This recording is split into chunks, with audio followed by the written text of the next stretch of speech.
எறிவார். ஆமென். ஹalleluya. வீட்டுல எப்பவும் திருப்தியை கட்டளையிடுவார். ஆமென்.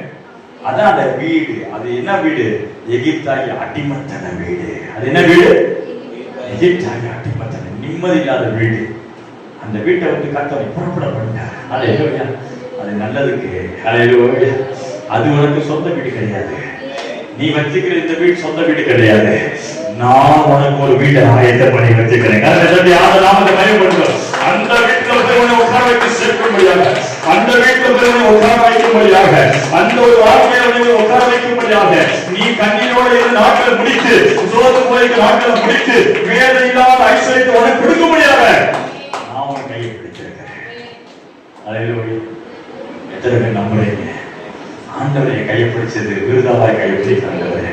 நெஞ்சில கை வச்சு கத்தாவே என் கையை பிடிச்சது விருதாவா இல்ல ஆண்டவரே.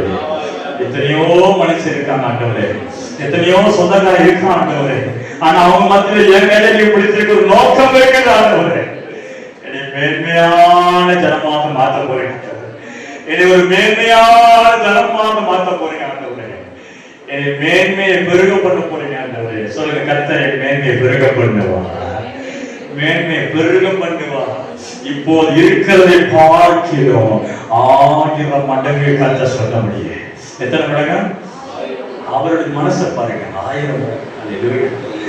நம்ம மனசு கால்குலேஷன் பாருங்க. உங்க பிள்ளைகளை குறித்து நீங்க போற கால்குலேஷன் பாருங்க. என் பிள்ளைக்கா இத்தனை பவுன் போட்டு முடிச்சிருவோம் பாஸ்டர், சோமணிக்கு ஏற்கனவே பாஸ்டர். ஆண்டவர் சொல்றார், நீ போட கணக்கு பாரு, நான் ஓ மேல வச்சு கணக்க பாரு. சொல்லுங்க, 1000 மடங்கு 1000 மடங்கு யோசிக்கிறவர் என்னோட இருக்கு.